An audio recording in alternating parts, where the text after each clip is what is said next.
Bonjour mesdames et messieurs, bienvenue à cette capsule vidéo, le moment dynamique 365, module 8, présenté par Dans-le-nuage.québec, votre présentateur aujourd'hui, Jean-François. Aujourd'hui, nous allons voir les comptes dans Dynamique 365. Cette capsule vidéo s'adresse aux utilisateurs finaux. Donc, dans Dynamique 365, lorsque nous allons dans un compte, la fiche compte se présente de la façon suivante par défaut, à savoir que cette fiche est entièrement personnalisable par votre administrateur et les champs qui s'y trouvent peuvent être modifiés par votre administrateur. Donc, les différentes options qui sont présentes aujourd'hui peuvent varier dépendamment d'un tenant que vous avez et la personnalisation qui a été faite au préalable par votre administrateur.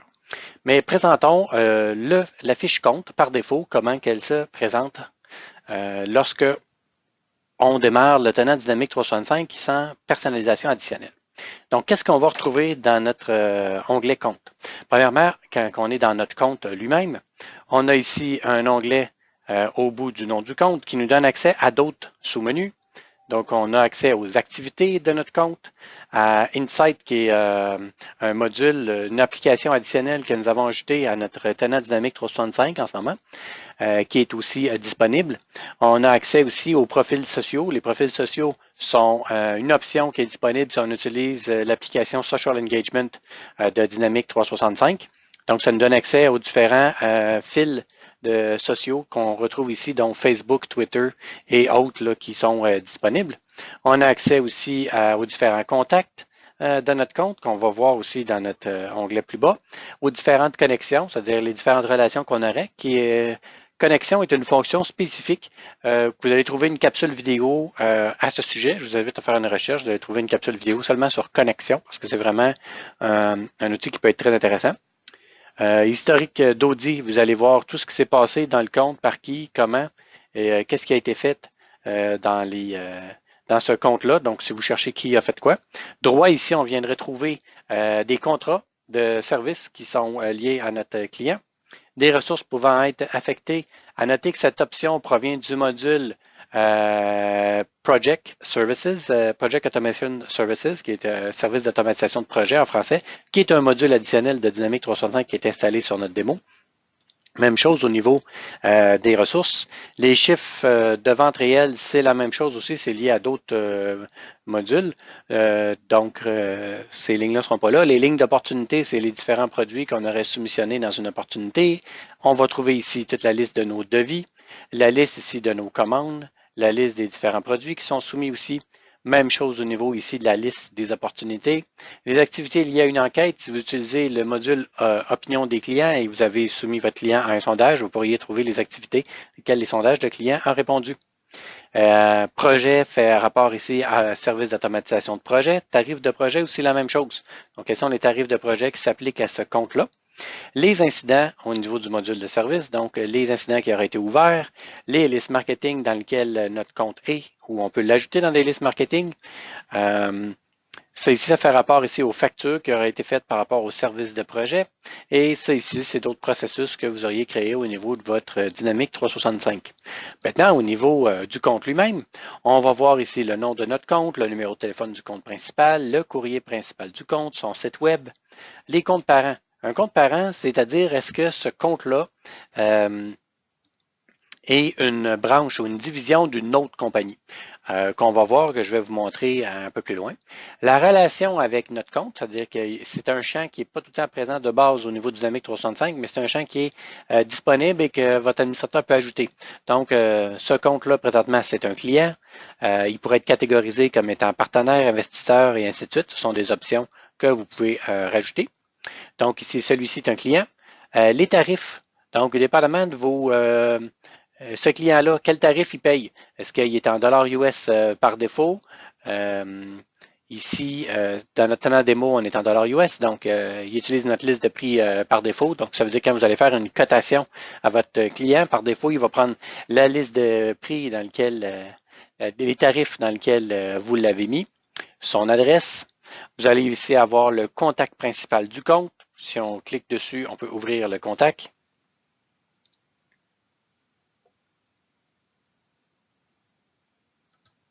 Ici. Donc, ce serait ici l'adresse de leur page Facebook, leur compte Twitter, les choses qu'on peut suivre avec eux. Vous allez retrouver aussi au milieu les activités qui ont été faites avec ce compte. Donc, toutes les activités qui sont là. Mais s'il y a des activités, comme là ici, c'est une activité ici qui est à faire. C'est un appel téléphonique planifié. Donc ici, si on clique sur terminer, ça veut dire que l'appel a été complété. On peut ici ajouter un appel téléphonique dans notre compte.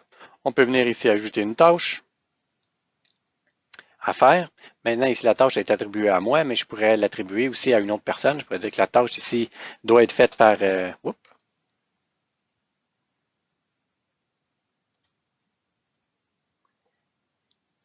attention de ne pas cliquer sur la personne. Donc ici, je viens ajouter une tâche. Ici, on va mettre Michel Goulet, qui est un autre utilisateur.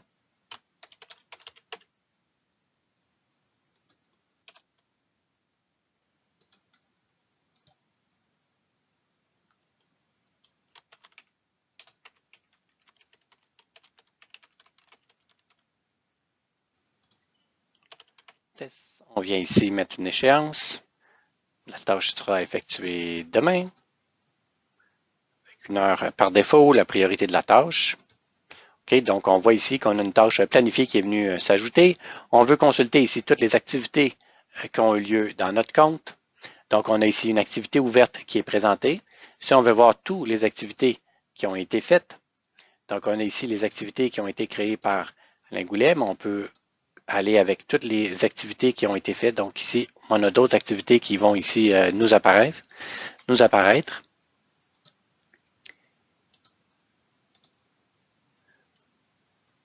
Donc, on peut aller ici les consulter.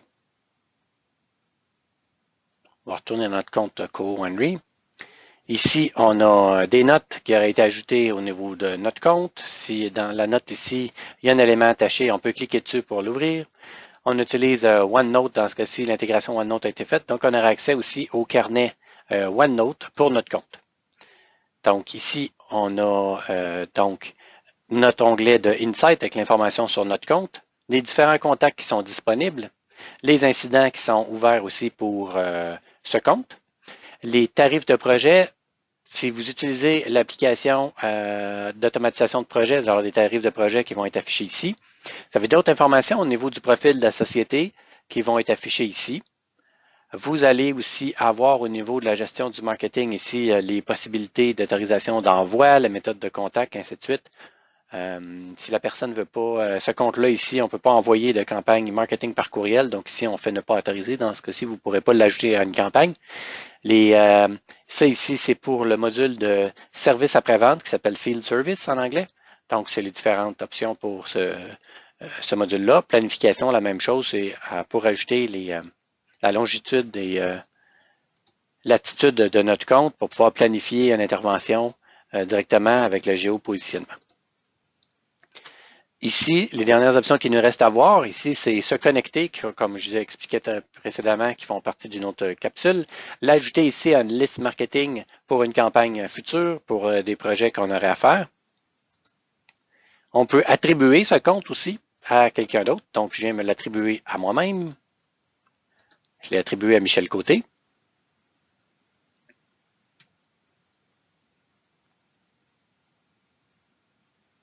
Ici, on veut envoyer un lien vers ce compte à un autre utilisateur. Tout simplement, en cliquant ici, ça va nous ouvrir Outlook avec un autre compte.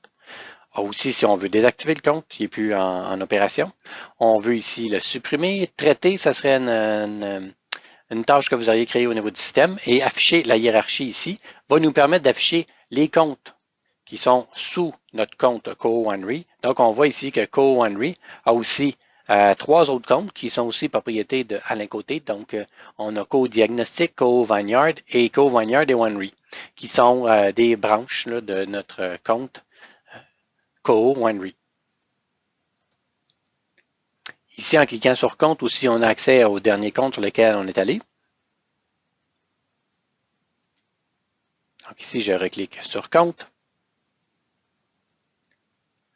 Dernière option qu'on a ici au niveau d'un compte, on peut venir ici partager ce compte avec d'autres utilisateurs. On peut venir ici suivre le compte, c'est-à-dire que toutes les nouvelles activités dans ce compte-là, peu importe l'utilisateur, ils vont apparaître. Ça, c'est les différentes fonctions qu'on a déjà parlé. Et ça aussi, c'est la même chose. Donc, ici, et à noter ici que les activités qui apparaissent, ce sont des activités qui ont été faites par tous les utilisateurs. Donc, on a ici par Alain Côté ici, mais on a aussi l'administrateur ici, système, qui a envoyé un courriel à notre compte. Donc, on peut voir ici un aperçu du courriel. On peut venir ici ouvrir le courriel, mais ça serait pour n'importe quelle activité qui a été faite. Donc ici, c'est le contenu de notre courriel qu'on a envoyé. Le statut a été envoyé.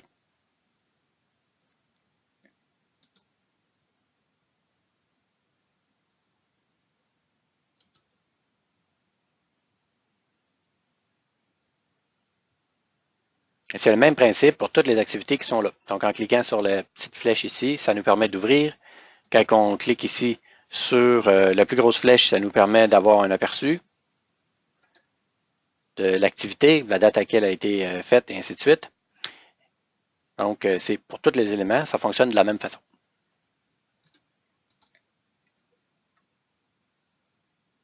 Alors, ça conclut la démonstration d'aujourd'hui. J'espère que cette capsule aura été pratique pour vous. Vous aurez appris des choses aujourd'hui. Je vous remercie d'avoir pris le temps pour regarder cette capsule.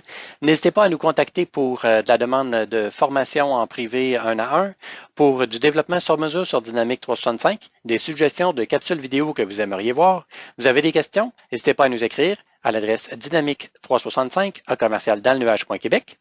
Cette capsule vous a été présentée par dans-le-nuage.québec, votre présentateur aujourd'hui, Jean-François. Et sur ce, je vous remercie. Je vous souhaite une bonne fin de journée et au plaisir de vous revoir pour une autre capsule.